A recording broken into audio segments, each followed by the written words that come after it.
All right, shalom, shalom to the 12 tribes. All praise to the Most High Yahweh, Ba'ashem Hamashiach Yahweh Shai. Shows us a few people on here right now.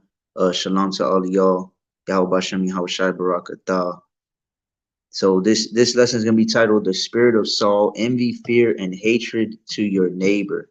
Okay, I'm gonna go ahead and start with Proverbs 27:4.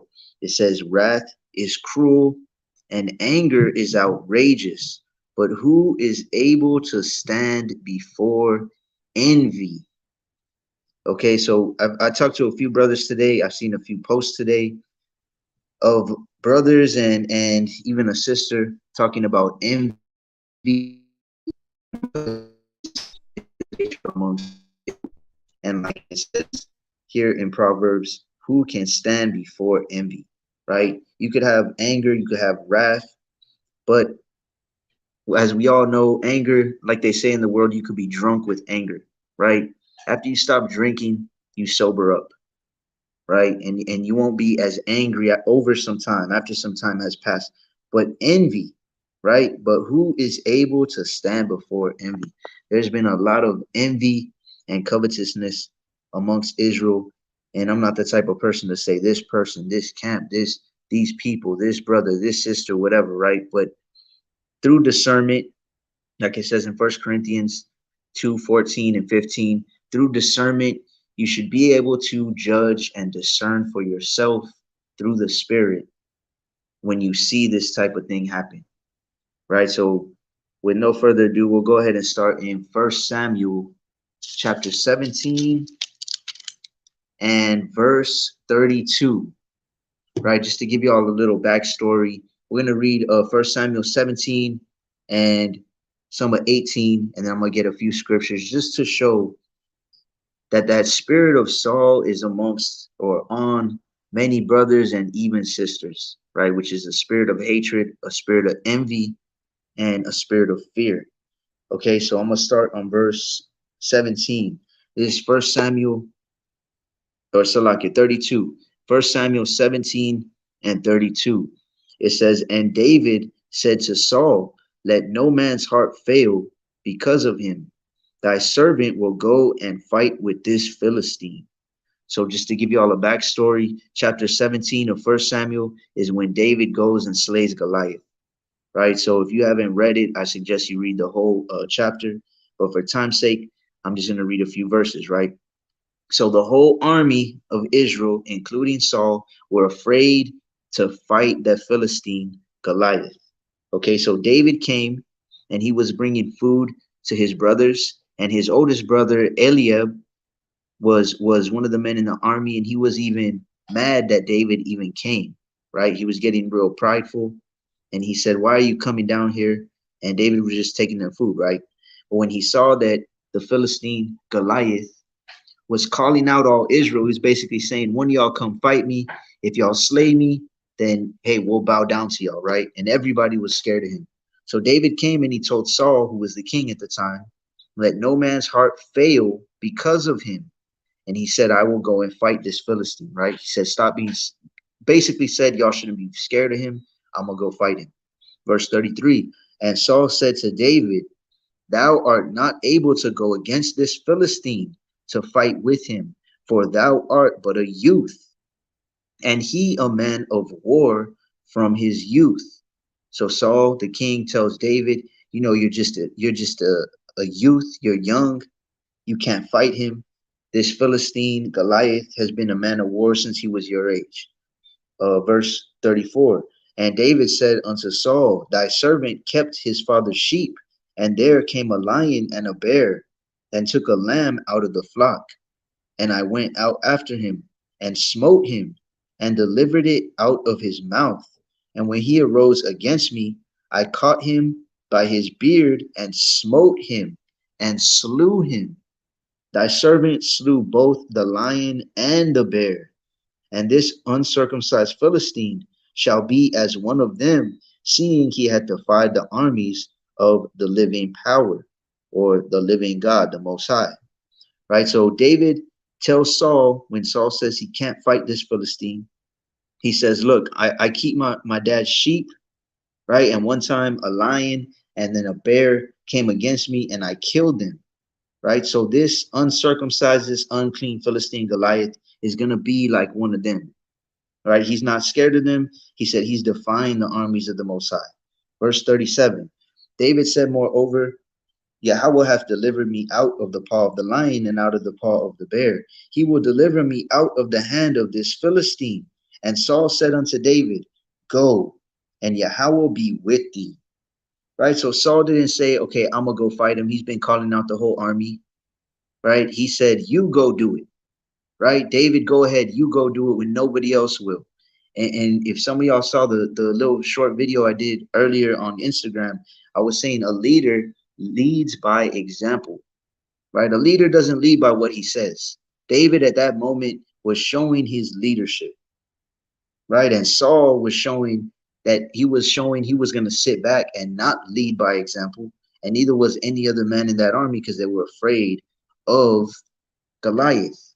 Right? But David wasn't afraid of Goliath. David was a man after the Most High's heart, like it says in the scriptures, and he had real faith. And what did that faith lead him to do? It led him to go fight the Philistine and not be scared, which was showing his leadership. This is symbolic to him shortly to become the king of Israel, right? Because a leader leads by example. So I'm gonna jump down to, I'm just gonna keep going.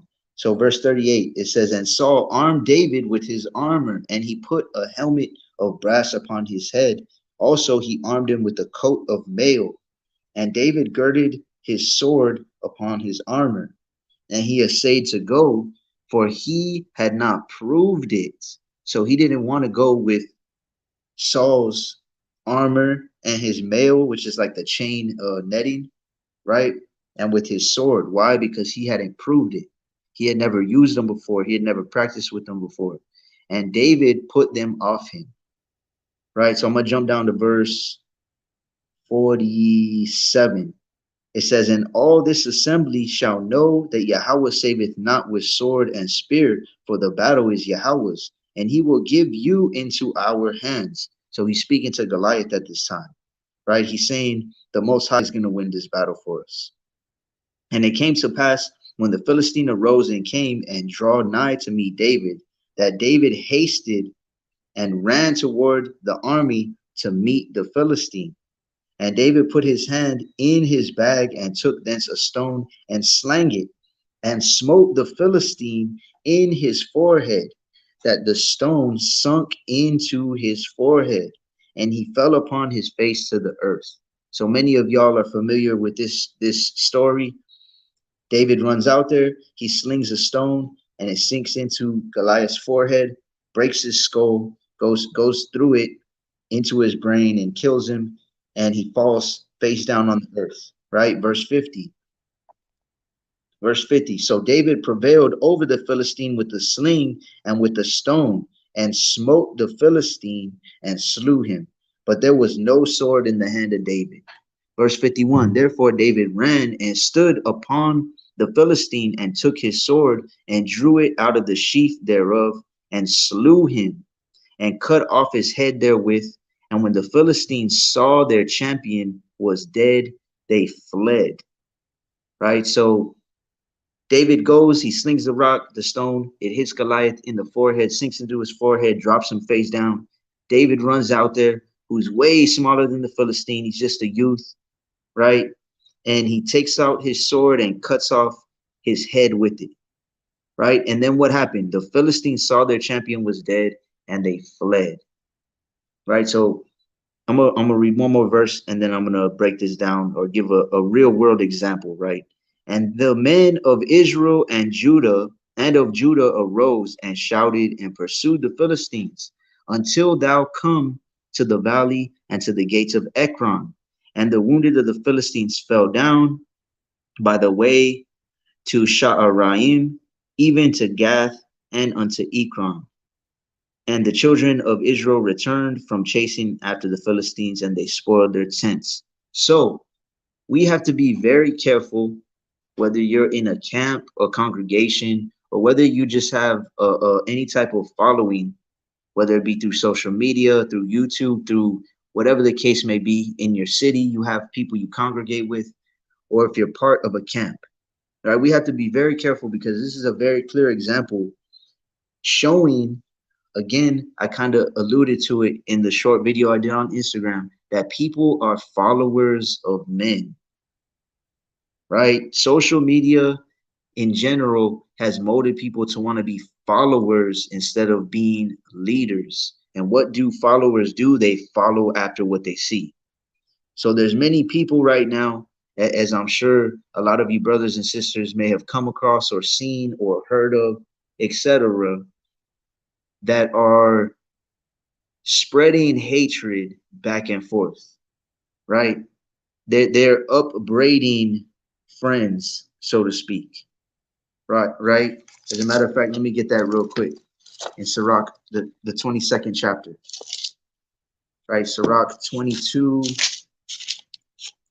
and verse 20. The Sirach 22 and 20. Whoso casteth a stone at the birds frayeth them away, and he that upbraideth his friends breaketh friendship. Right. So when you have, if you have a flock of birds, right, and you throw a stone, you throw a rock at them, what's going to happen? They're all going to fly away. They're going to scatter.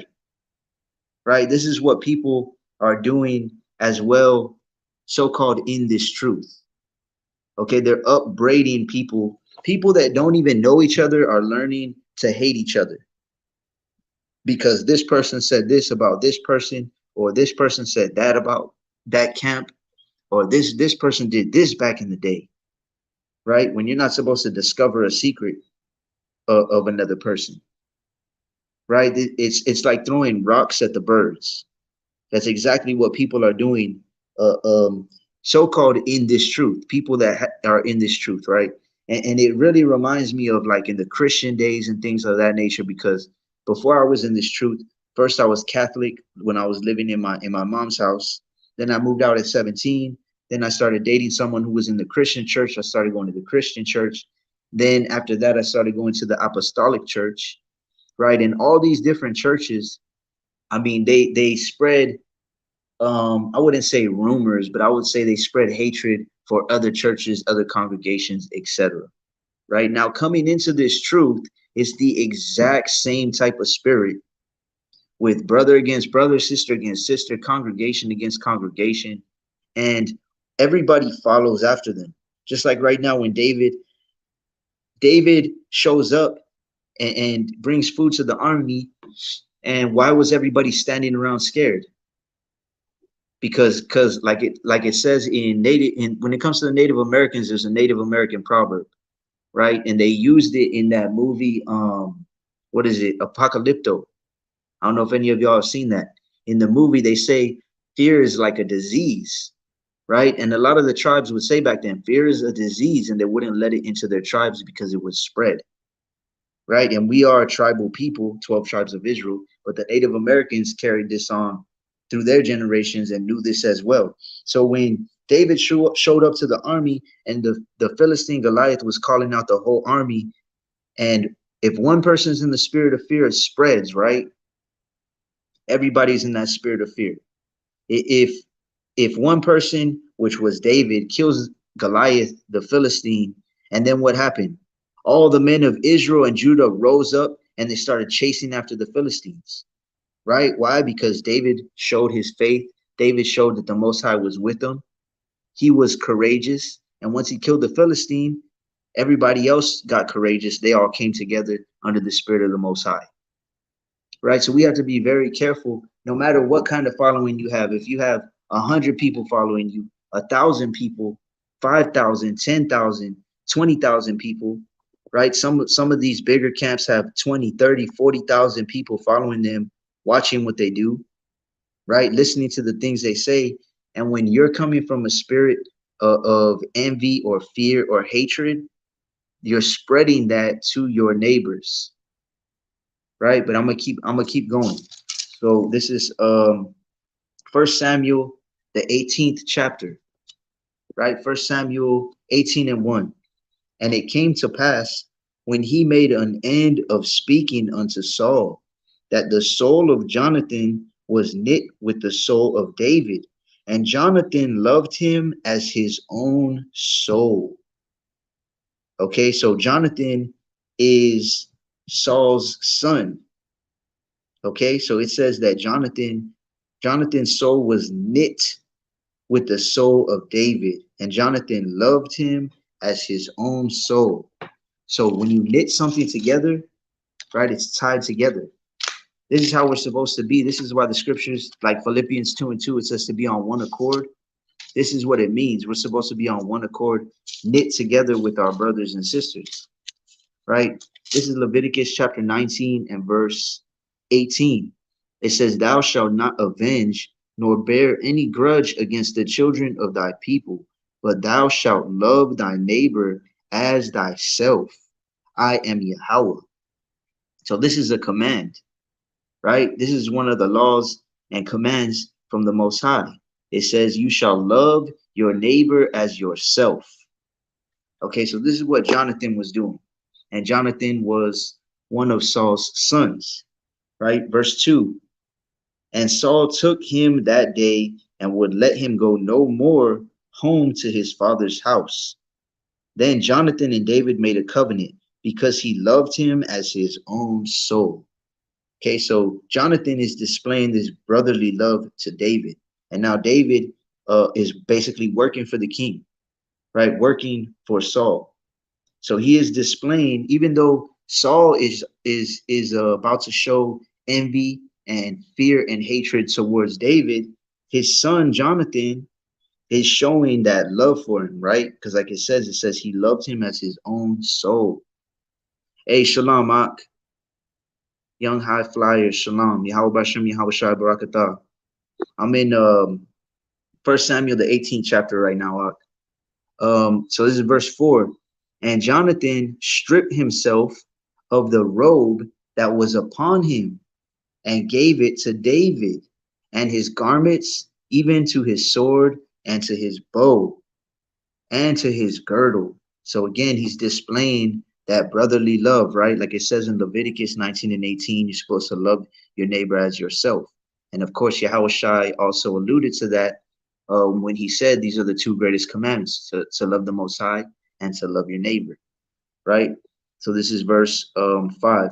And David went out whithersoever Saul sent him and behaved himself wisely. And Saul set him over the men of war. And he was accepted in the sight of all the people and also in the sight of Saul's servants, right? So everybody, all of Saul's servants and all the men of war that were under David now, because he just made David the top man of war, the general, so to speak. They all loved him and they respected him. Why? Because it says he was behaving himself wisely. They saw that he was moving in the wisdom of the Most High. Verse 6, and it came to pass as they came when David was returned from the slaughter of the Philistine, that the women came out of all the cities of Israel, singing and dancing to meet King Saul with tabrets, with joy, and with instruments of music. Right? So King Saul and all the men of war and David, after he killed Goliath, and after they killed a bunch of the Philistines, when they were coming back, a bunch of the women came out from the cities, and they were singing and dancing and celebrating as they were coming back, right? Kind of like you see in the movies when they're coming back to the cities. Verse 7, and the women answered one another as they played and said, Saul hath slain his thousands, and David his 10,000s. And Saul was very wroth, and the saying displeased him. And he said, they have ascribed unto David 10,000s, and to me they have ascribed but thousands. And what can he have more but the kingdom? Right? So Saul is already getting envious here. He's already getting covetous of what David had done, right? And he's saying, it says he was wroth and it displeased him.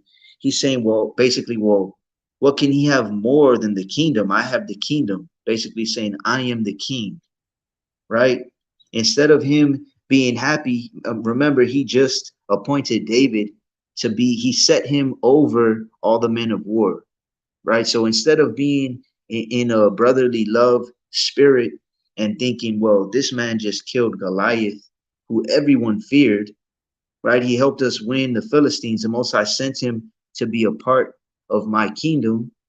Instead, he got envious, right? He should be in the spirit. If he was in the spirit of brotherly love, he would be happy to have that man on his side, right? But instead, he heard what these people said, and that caused him to get envious, right? And that happens nowadays as well, where certain brothers or sisters will say something, or they'll praise somebody else, whether it be for their wisdom or for their congregation or for the things, the way they teach, right? Their videos, their whatever, and brothers get jealous of it, right? Which is completely out of the spirit. I'm going to keep going. This is verse 9. And Saul eyed David from that day and forward, right? So it says Saul eyed David from that day forward. So let me get that. Oh, you know what? I don't even have that app on this phone. I was going to get it in the Greek. But what it basically means is to have an evil eye. When he eyed him, right? You know how when you just got to keep, or back in the world, I'm sure we've all had that time where you have that eye towards somebody, you got to keep an eye on them, right? Saul had an evil eye towards David. And like it says in the scriptures, what is it? Luke 11. Let me get it real quick. Luke 11 and 34. It says, the light of the body is the eye. Therefore, when thine eye is single, thy whole body also is full of light. But when thine eye is evil, thy body also is full of darkness. Right? So when your eye is singular and it's set on following the Most High, it's set on that straight gate, right? Your body's going to be full of light. But when your eye is evil, which as we're going to see as we keep reading, Saul had that evil eye towards David. But when thine eye is evil, thy body also is full of darkness. So from this one moment, this one moment of jealousy, of envy, of hatred towards David, right? Where in verse 9 it says, and Saul eyed David from that day and forward. This was the beginning of the end of King Saul. This was the beginning of his downfall, so to speak, right? So I'm going to keep going. 1 Samuel 18 and 10. I'm going to read 9 again and then keep going. And Saul eyed David from that day and forward. And it came to pass on the morrow that the evil spirit from Yahweh came upon Saul, and he prophesied in the midst of the house. And David played with his hand, as at other times. So David was playing the harp. And there was a javelin in Saul's hand, right? So the day after Saul got that evil eye towards David, right, an evil spirit came upon him. And it says David was playing in his house, in Saul's house, and there was a javelin in Saul's hand. And Saul cast the javelin, for he said, I will smite David even to the wall with it. And David avoided out of his presence twice. Okay, so Saul just tried to kill David with a javelin, right? He tried to smite him to the wall with it. He threw it, basically a long spear, right? He threw it at David, tried to stick him to the wall with it, and David avoided it and went out of his presence. Not once, but twice. Twice did this happen, right? And now I know some brothers will say, well, I've never tried to kill a brother, or I've never tried to physically kill my sister, right? But you have to understand that harboring hatred towards a brother and sister is the exact same thing, right? This is 1 John chapter 3 and verse 15. It says, whosoever hateth his brother is a murderer, And ye know that no murderer hath eternal life abiding in him. Okay, so who is your brother? According to Matthew 12:50, it says those trying to do the will of the Most High, right? So no matter what, we are not supposed to harbor hatred towards a brother or sister specifically, right? We are called to hate the evil and love the good and establish judgment at the gates, but that still doesn't mean you're able to hate your brother or your sister, someone trying to live out the laws, statutes, and commandments, right? And as a few brothers have brought out, and as I myself have been seeing, and as I was talking to another brother about earlier today, a lot of people are bringing up people's past, getting into other people's business, which I'll probably do a real quick, probably on my lunch tomorrow, just a real quick lesson or video on minding your own business, right? Which is a very simple concept, right? Should be common sense, but like they say, common sense is not common anymore, right? But that doesn't mean you hold on to hatred towards your brother or sister, right? Because a lot of people start hating on other brothers and sisters for little things, little differences, right? Little differences in doctrines and things of that nature, which, yes, you could teach. If I see somebody doesn't believe in this and then I make a video proving or showing why I do believe that, right? But what we have to understand is the Most High is allowing them to be deceived, right? This is Job 12:16. It says, with him is strength and wisdom. The deceived and the deceiver are his, right? So those that are deceived, those that are deceiving, those belong to the Most High either way, right? So his will is going to be done either way. And we're not supposed to hate on how things are happening, right? We have to learn to be content with whatever's thrown our way, as Paul said, right? So I'm gonna get back to verse, let me see, Samuel 18:12. And Saul was afraid of David because Yahweh was with him and was departed from Saul, right? So it says right here that Saul was afraid of David because Yahweh was with David and he departed from Saul. Because remember in verse 10, it says an evil spirit from the Most High came upon Saul, right? And this is something that we have to be aware of, that there's no new thing under the sun, right? And as the scriptures say, there's going to be a falling away before Yahweh Shai comes back. So you shouldn't be amazed or you shouldn't be in awe when you see certain brothers and sisters start falling away from the Most High, start teaching doctrines that are not according to the scriptures. Even some brothers and congregations teaching stuff against Yahweh Shai, that he didn't perform miracles, that the Most High didn't perform miracles, things of that nature. Teaching against whether it be the water baptism or teaching against even I've heard brothers in congregations teaching against keeping the Sabbath fully, saying you can cook on Sabbath, you can work out and do other things on Sabbath, right? Teaching all manner of wickedness, all types of doctrine that are going to lead people away. But that's why the scriptures say there's going to be a falling away first, right? So let me get Proverbs 29:25, right? Because remember, in verse 12 of 1 Samuel 18, it said Saul was afraid of David. Okay, afraid of David. We should not fear anybody but the Most High, right? So this is Proverbs 29:25. It says, the fear of man bringeth a snare, but whoso putteth his trust in Yahweh shall be safe, right? The fear of man bringeth a snare. It brings a trap. A snare is a trap to catch an animal, right? So when you fear people, it's going to lead you into a trap. Saul feared David because he saw how wise David was moving, right? He saw that even when he tried to kill David, he wasn't able to, because the Most High was with him.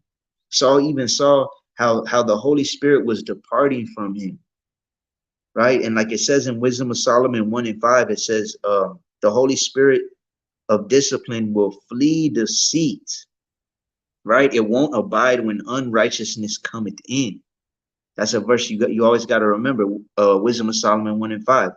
The Holy Spirit is gonna flee from deceit, and it's not gonna live in you when unrighteousness come in. So Saul was starting to be unrighteous. He was fearing David. He was envying David. He had hatred towards David, and that's what caused the Holy Spirit to leave from him, right? So let's go back to 1 Samuel 18:13. Therefore Saul removed him from him and made him his captain over 1,000. And he went out and came in before the people. So Saul didn't want David around him no more, right? He removed him from him. He sent out to be a captain and over 1,000. And he went out and came in, right? He would go and kill and do the things that Saul wanted him to do. Verse 14. It says, and David behaved himself wisely in all his ways, and Yahweh was with him. Right? So no matter what you see, no matter if people have envy towards you, they have fear of you or of the things you'll say. A lot of people have fear of what other people are going to say. Right? That's a big thing as well, because like I said in Proverbs 29:25, the fear of man bringeth a snare. When you fear what other people are going to say, right? And I can say that honestly, when I was first coming into the truth, I was not a part of any camps, but I guess you could say I was sort of affiliated a few times, and I would be kind of scared, like, well, what is this brother gonna say? What is that brother gonna say? Right? That's not how you're supposed to be. That's not moving in the spirit of the Most High, because the fear of man brings a snare. Right? And I've talked to brothers personally, which I won't name names or congregations, nothing like that, but I've spoken over the past year to certain brothers from all different congregations, probably every one of the major ones, talking about water baptism. Okay, and I've talked to them, and they've come to the understanding of they do need to get water baptized, right? They come to the understanding, well, yeah, Hamashiach was a perfect example, right? Maybe I do need to, but they're afraid to speak up, or they're afraid to say anything, because they know that certain brothers and even sisters have gotten kicked out of their camps for that, right? Or kind of they get shunned, so to speak, right?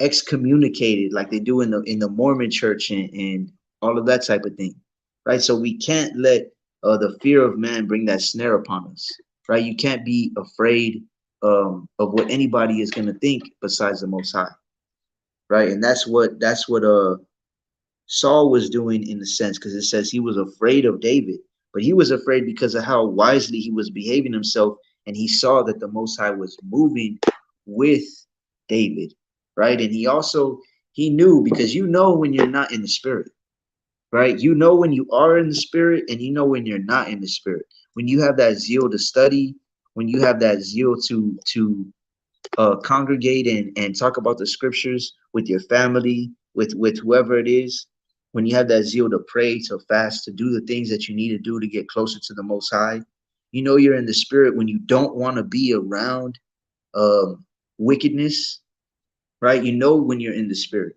So when it said that an evil spirit from the Most High came upon Saul, right, and the Holy Spirit departed from him, I guarantee you Saul knew that, right? Because in verse 12 it says Saul was afraid of David because Yahweh was with him and was departed from Saul. So if you're moving in envy, if you're moving in fear, if you're moving in hatred towards your neighbor, you have to know that you are no longer in the Holy Spirit, right? If you're hating, it's like the scriptures say that righteousness is an abomination to the wicked, and wickedness is an abomination to those living righteous. So if you're having hatred towards somebody who is striving to live righteously, you know you're not living in the Holy Spirit, right? So I'm going to read 14 again. It says, and David behaved himself wisely in all his ways, and Yahweh was with him. Wherefore, when Saul saw that he behaved himself very wisely, He was afraid of him, right? So again, he was afraid of him. And that's like in Proverbs 2 and 6. Okay, I kind of alluded to this in my in the video that I did, right? Proverbs chapter 2 and verse 6. Salakia. It says, "For Yahweh giveth wisdom, out of his mouth cometh knowledge and understanding." Okay, the Most High gives wisdom. The Most High gives all things.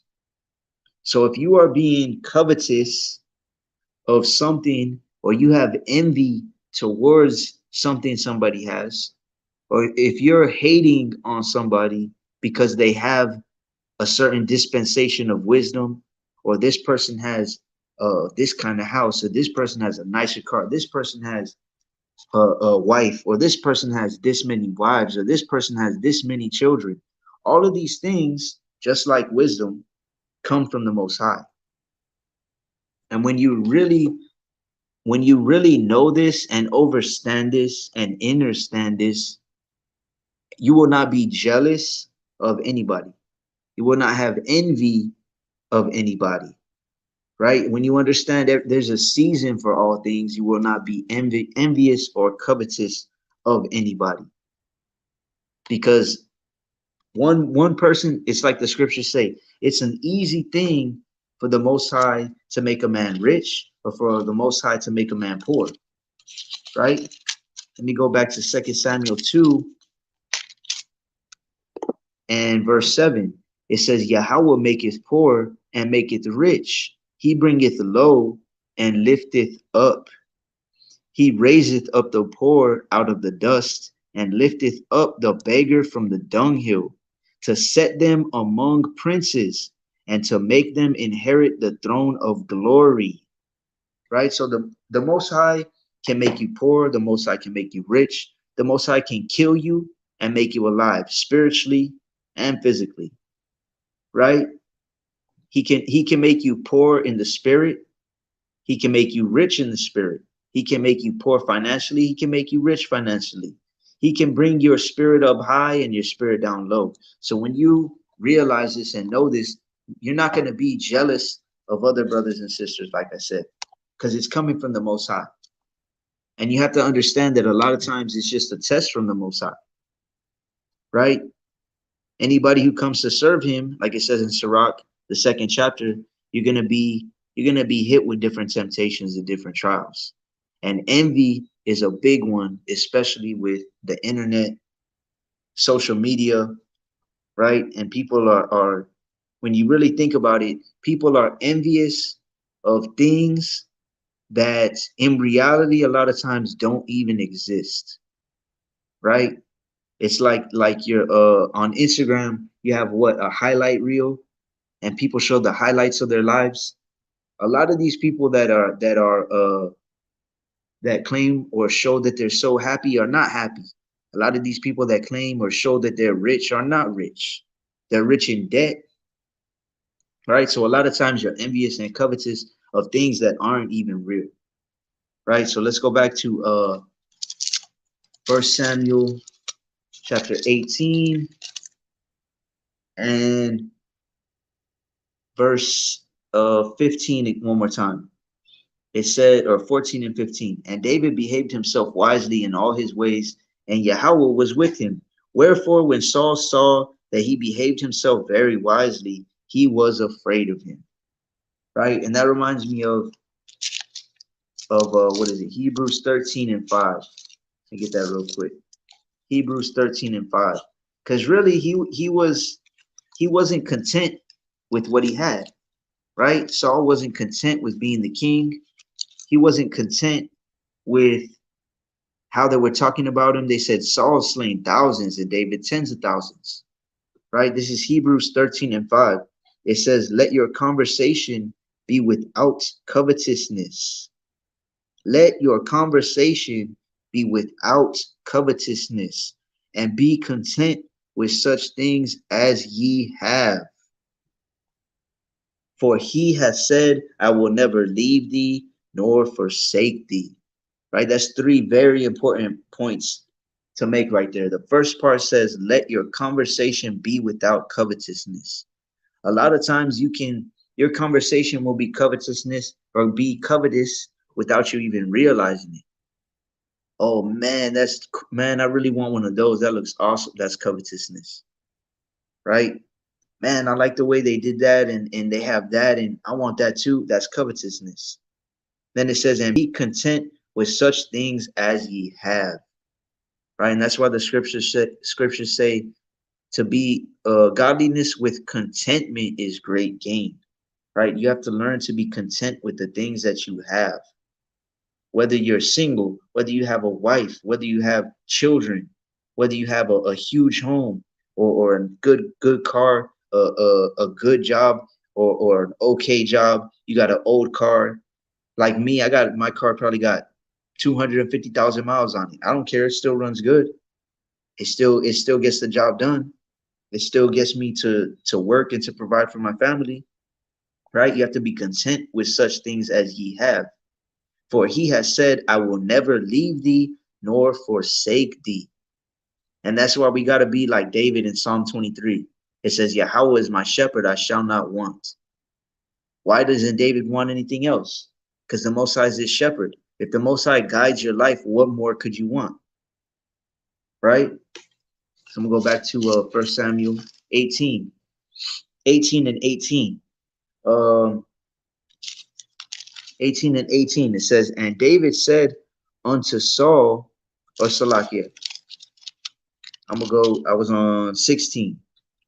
But all Israel and Judah loved David because he went out and came in before them. And Saul said to David, behold, my elder daughter, Merab, her will I give thee to wife. Only be thou valiant for me and fight Yahweh's battles. For Saul said, let not my hand be upon him, but let the hand of the Philistines be upon him. Right? So this is like in Sirach where it says, separate yourself from your enemies and take heed of your friends. Right? Saul was acting like he was David's friend. He said, you know what? You can have my eldest daughter to wife, right? Only be valiant for me and fight Yahweh's battles, right? And what Saul was really saying to himself, it says, let not mine hand be upon him, but let the hand of the Philistines be upon him, right? He was promising David something, but he was really in his heart. What was he hoping for? He was hoping that the Philistines would kill him, right? Verse 18. And David said unto Saul, who am I and what is my life or my father's family in Israel that I should be son-in-law to the king? Right? So even after Saul tried to kill David, David was still in the spirit of humility. Right? He said, who am I or what is my life or my father's family in Israel that I should be the son-in-law to the king? Right? He was still moving in the spirit of humility. And just to go back, like I said earlier, Wisdom of Solomon 1 and 5, it says the Holy Spirit of discipline will flee deceit. Saul was being deceitful with David, right? Verse 19, but it came to pass at the time when Merab, Saul's daughter, should have been given to David, that she was given unto Adriel, the Maholathite, to wife. So now Saul promised Merab, his oldest daughter, to David, and when it came time to give him unto her, right, what happened?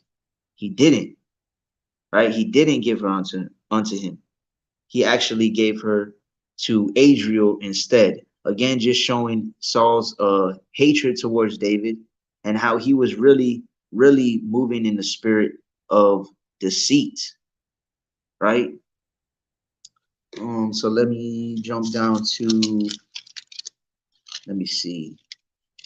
I'm gonna jump down to verse. You know what? I'm just gonna keep going. Verse 20. And Michal, Saul's daughter, loved David, and they told Saul, And the thing pleased him. And Saul said, I will give him her, that she may be a snare to him, and that the hand of the Philistines may be against him. Wherefore Saul said to David, Thou shalt this day be my son-in-law in the one of the twain. Right? So he said, you know what? I'm going to give you my other daughter, right? But why was he doing it? So that the Philistines would be against him. Again, moving in the spirit of deceit. So now this just also shows in this day and age, just because somebody tries to help you, that doesn't mean that they're your friend, right? A lot of people are harboring hatred or fear towards you or envy towards you. And just because it looks like they're trying to help you, in their heart, it may be something totally different, right? So I'm going to keep going. It says, And Saul commanded his servants, saying, Commune with David secretly, and say, Behold, the king hath delight in thee, and all his servants love thee. Now therefore be the king's son-in-law. And Saul's servants spake those words in the ear of David. And David said, Seemeth it to you a light thing to be a king's son-in-law, seeing that I am a poor man and lightly esteemed? And the servants of Saul told him, saying, On this manner spake David. So Saul sent his servants. They told him to go talk to David secretly, right? And say that he should be his son-in-law. So Saul's servants went and told David. And David told the servants, Do you think it's a light thing? I'm a poor man, right? How am I going to be his son-in-law? And remember, back in the days, you would pay a dowry for a man's daughter to take her hand in marriage. So David's pointing out, look, I'm a poor man, right? How am I going to be Saul's son-in-law? Verse 25. And Saul said, Thus shall ye say to David, the king desireth not any dowry. So the first thing he says is, you don't have to pay me a dowry, right? But 100 foreskins of the Philistines to be avenged of the king's enemies. But Saul thought to make David fall by the hand of the Philistines. So now he's telling David, right, you don't have to pay me a dowry. Just go get me 100 foreskins of the Philistines. In other words, kill them, right, and bring me back 100 foreskins. And why was he saying this? To make David fall by the hand of the Philistines, right?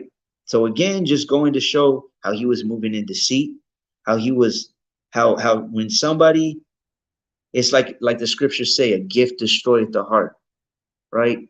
Sometimes it may seem as though someone's trying to help you out, right, by giving you something, but in their heart, again, their heart is not with you, right? Verse 26, and when his servants told David these words, it pleased David well to be the king's son-in-law, and the days were not expired. Wherefore David arose, he and his men, and slew of the Philistines 200 men. And David brought their foreskins, and they gave them in full tale to the king, that he might be the king's son-in-law. And Saul gave him Michal, his daughter, to wife. So now David went and did it with his men. He came back, right? And he didn't kill 200 Philistines. He didn't kill 100, he killed 200. He did twice as much as Saul asked him to. And of course, through the spirit of the Most High, right? Saul was thinking it was going to kill David, that he was going to die trying to kill 100 of them. In reality, through the Most High and his protection, he killed twice as many, and he still didn't die, right? And now Saul had to give his daughter to wife David, right? And Saul saw and knew that Yahweh was with David, and that Michal, Saul's daughter, loved him. And Saul was yet the more afraid of David. And Saul became David's enemy continually, right? And this is something that we have to be careful for, okay? And I'll probably stop right there and just get a few precepts now to go into envy and hatred and fear and jealousy and those sorts of things. But in verse 29, right, it said, Verse 28, and Saul saw and knew that Yahweh was with David. Verse 29, and Saul was yet the more afraid of David, and Saul became David's enemy continually. That spirit of Saul, you can see it on other people when they are fearing other people, when they're envious of other people, right? And they are your enemy continually, right? And we could read chapter after chapter and show how he was continually David's enemy, how he tried to kill him in the cave as well, how he went and looked for him. David had to flee and escape at nighttime, how his daughter even helped David escape, right? He was his enemy continually. There's certain people that through discernment, the Most High may reveal to you are going to be your enemy continually, right? Because they are in fear of you, or because they're jealous of you, envious of you, have hatred towards you, etc. Right? And that's something that we can't let into our heart, because it's like it said about Saul, right? The Most High departed from him. Why? Because his eye got turned evil to David from that day forward. From that day when those women were saying David killed 10,000s and Saul only killed thousands, his eye became evil, right? So it's like a brother told me not too long ago. He said, hey, when your light shines too bright in people's eyes, sometimes it blinds you yourself from seeing the hatred and the jealousy and the envy that they have towards you, right? So you just got to keep an eye out for that and pray for discernment on that, because there's certain people that don't like to see other people's light shine. There's certain people that don't like to see you do good if it's not going to benefit them in any way, right? And that's that spirit of Saul working full circle. That's envy, that's jealousy. And jealousy is a very feminine trait, right? It's a feminine trait. Like the brother Young High Flyers he made I think it was a story not too long ago.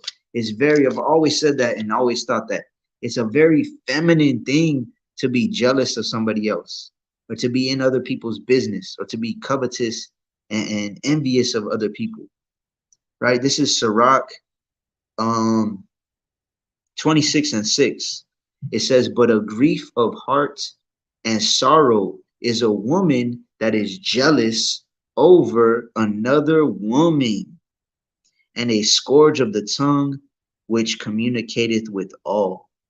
Right? So it says a woman that's jealous of another woman, that's going to cause grief of heart and sorrow. When you're always jealous, and notice it says a woman jealous over another woman. Well, we could see that jealousy from woman to woman, from man to man, uh, man to congregation, man to church, man to camp, camp to camp, going back and forth out of hatred towards each other, out of jealousy, envy, etc. Right?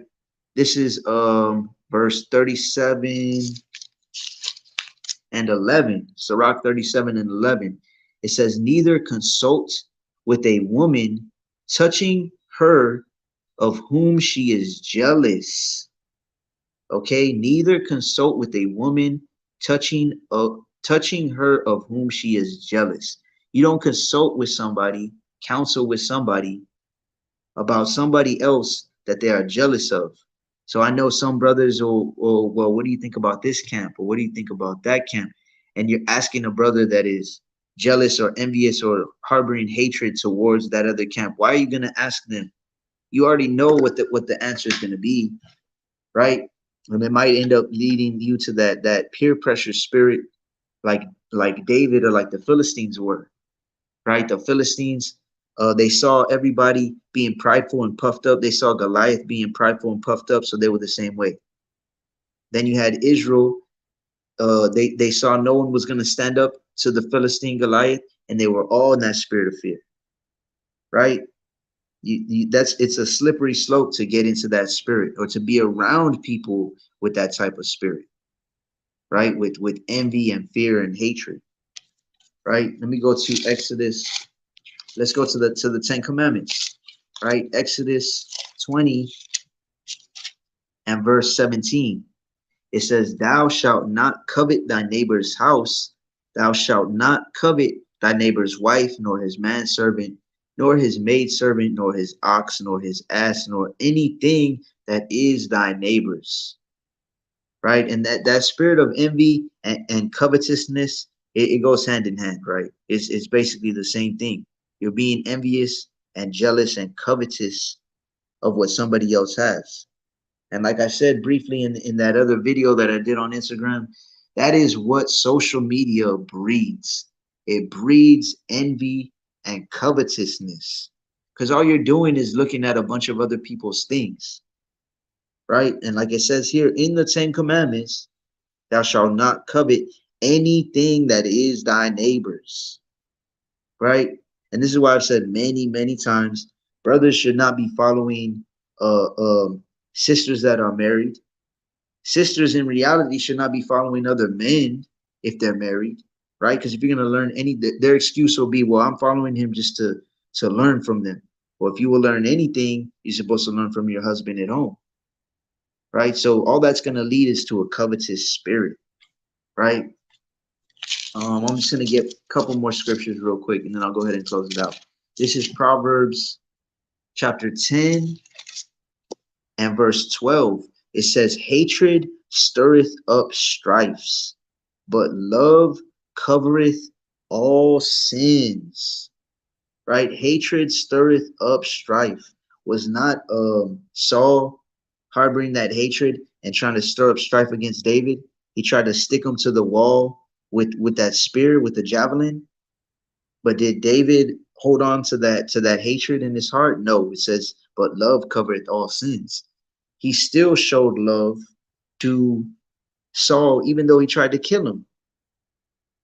Right? And a lot of people, a lot of brothers, and this has happened to me as well, a lot of brothers or even sisters will try to kill people's character or reputation by talking and being talebearers about them.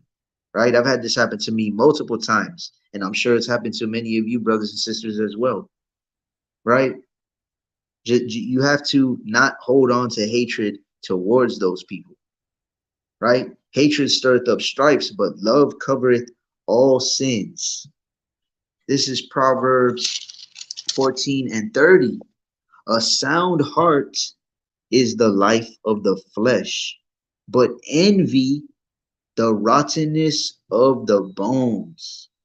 Right? So when you think about your bones, your skeleton, your skeletal structure, that's what keeps you up, right? That's what keeps you walking. Your bones is what keeps you moving. It's what keeps you sturdy and whole, right? It says envy is the rottenness of the bones. In the spirit, you cannot be stable. You cannot be sturdy. You cannot keep moving in the spirit if you have envy. It is the spiritual rottenness of the bones, right? So if you have envy towards anybody, you got to get down to the root of it. You got to pray and fast that the Most High get that spirit off of you, because that's a horrible spirit to have, right? And that's like I said, I started with Proverbs 27 and 4, which let me get it real quick one more time. Proverbs 27 and 4.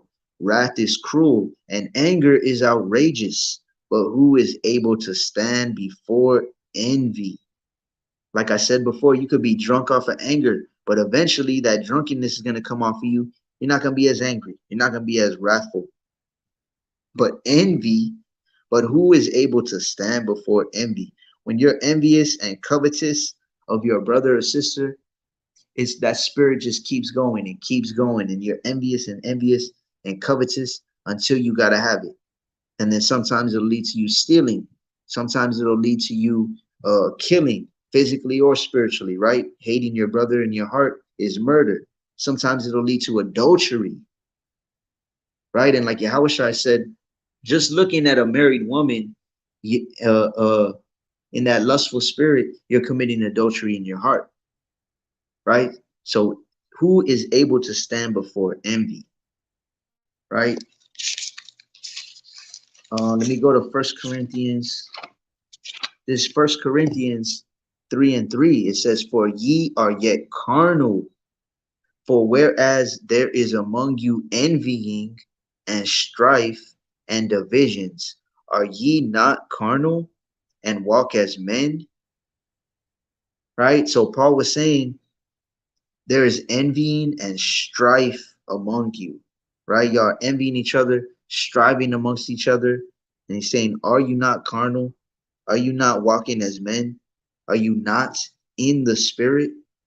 So when people are envious of you, when they're showing hatred towards you, what do you got to do? You're going to go evil for evil, an eye for an eye, a tooth for a tooth. Is that what you're going to do? Right? This is Romans chapter 12 and verse 21. It says, be not overcome of evil. Be not overcome of evil. Is it an evil thing for people to envy you and to hate you and to talk bad about you? Of course it is. But it says, be not overcome of evil, but overcome evil with good. Right? You don't go an eye for an eye, a tooth for a tooth. You do what Yahweh did right here. This is Matthew 5 and 44. It says, but I say unto you, love your enemies, bless them that curse you, do good to them that hate you, and pray for them which despitefully use you and persecute you. Right? You're supposed to pray for those people. You're not supposed to hate those people. Right? Those people that talk bad about you, don't even know you, don't even really know you. Maybe they heard something from somebody else, right? Maybe it's something from your past, from years and years ago, that they're still holding hatred towards you. It says, pray for them which despitefully use you and persecute you. Verse 45, that ye may be the children of your Father which is in heaven. For he maketh his sun to rise on the evil and on the good, and sendeth rain on the just and on the unjust. So basically what you have to do is take that and like Yahushua was persecuted for righteousness' sake, right? We are not any better. The servant is not better than the master, right? Just as Yahushua had hatred towards him, right? They put him to death. The Pharisees and scribes and the elders, they were envious of him, right? Seeing him, all the people seeing him as a prophet and seeing him as the son of the Most High, and they feared him as well. They hated him, they feared him, and they had envy towards him. You still have to not be overcome with that evil and overcome evil with good. Pray for them who persecute you, right? And as a matter of fact, even let me go back to First Samuel real quick. Even David, after multiple times of Saul trying to kill him, right? So as I said, we read the beginning of the end of Saul, when his eye turned evil towards David, he started hating him and he became his enemy, right? From that point forward. This is First Samuel chapter 31 and verse 3. Okay, and just to give you a backstory, this is where Saul he lost his army, right? And him and his sons get slayed, right? They get put to death. Okay, so this is verse 3. It says, and the battle went sore against Saul, and the archers hit him, and he was sore wounded of the archers. Then said Saul unto his armor bearer, draw thy sword, and thrust me through therewith, lest these uncircumcised come and thrust me through and abuse me. But his armor bearer would not, for he was sore afraid. Therefore Saul took a sword and fell upon it. And when his armor bearer saw that Saul was dead, he fell likewise upon his sword and died with him. So Saul died, and his 3 sons, and his armor bearer, and all his men the same day together. Right? So that's the end of Saul. He ended up killing himself, right? He fell on his own sword after being wounded by some arrows, right? And the whole time he was harboring or holding that hatred towards David, right? You would think, if you're thinking carnally and you're not in the spirit, that David would have some type of happiness, right? After he died. Okay. But if we go to the next chapter, or the second book of Samuel, right? The first chapter, this is verse 17. It says, and David lamented with this lamentation over Saul and over Jonathan, his son.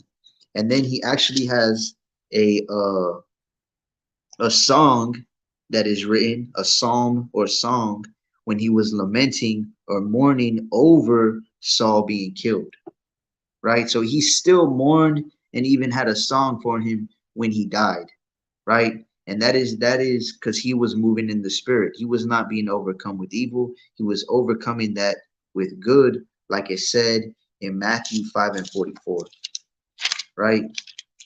So let me get one more. I'm going to go to Psalm 57, and then I'm going to go ahead and close it out, right? Psalm 57, which is actually a Psalm of David, right? It was a prayer to the Most High.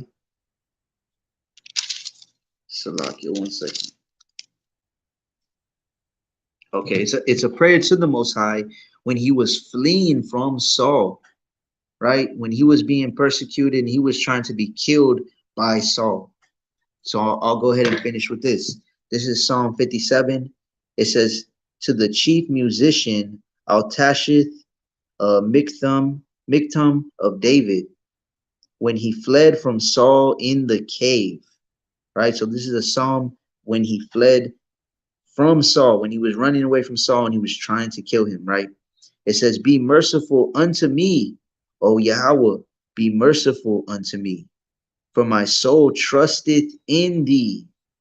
Yea, in the shadow of thy wings will I make my refuge until these calamities be overpassed. Right? So we read earlier in Proverbs, the fear of man bringeth a snare, right? But when you put your trust in the Most High, you will be safe. This is what David was doing, right? He said, be merciful to me. I trust in you, right? In the shadow of thy wings will I make my refuge until these calamities be overpassed. He wasn't thinking he was about to be put to death. He was thinking he was gonna rest under the Most High's wing until these things passed. Verse 2, I will cry unto Yahweh Most High, unto the Most High that performeth all things for me. So he said, I'm gonna cry unto you in this time. He shall send from heaven and save me from the reproach of him that would swallow me up. Salah. And at this time, it was Saul trying to swallow him up, trying to put him to death. The Most High shall send forth his mercy and his truth. So he's still trusting in the Most High, thinking, believing that he was going to send his mercy to him. My soul is among lions, and I lie even among them that are set on fire, even the sons of men whose teeth are spears and arrows, and their tongue a sharp sword.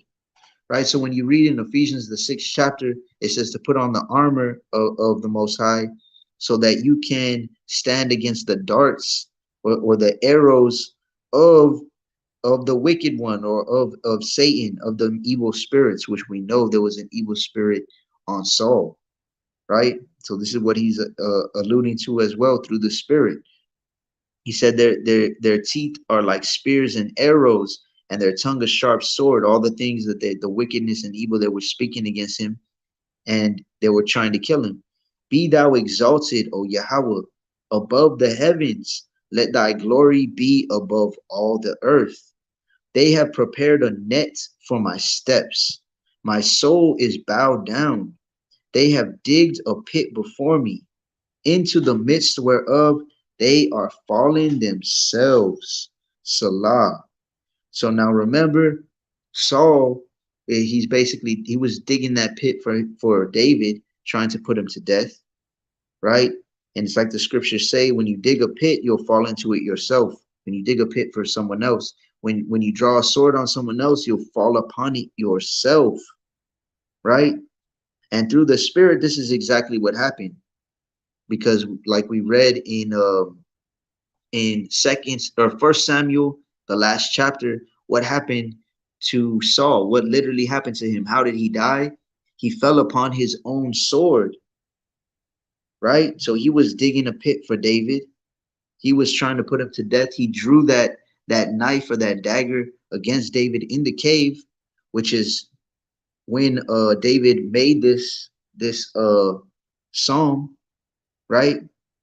At the very beginning, it says when he fled from Saul in the cave, and he was saying that they were going to fall into that pit themselves. Salah. That's exactly what happened to Saul. Verse 7. My heart is fixed, O Yahweh. O Yahweh, my heart is fixed. I will sing and give praise. So he's saying his heart was fixed upon the Most High, right? He was still, that's why in the beginning of this psalm, he said that this calamity was going to overpass him, right? Because the Most High was working for him. He said that the Most High was going to send his mercy. He was going to help him make it through it. Verse 8, awake up, awake up, my glory, awake, psaltery and harp. I myself will awake early. I will praise thee, O Yahweh, among the people. I will sing unto thee among the nations. So he was saying, I'm going to live another day, right? And how he would play the harp, he knew he was going to play it again. He knew he was going to awake again. He knew he was going to be able to praise the Most High among the people again. He knew he was going to be able to sing for the Most High among these people again. Verse 10, for thy mercy is great unto the heavens, and thy truth unto the clouds. Be thou exalted, O Yahweh, above the heavens.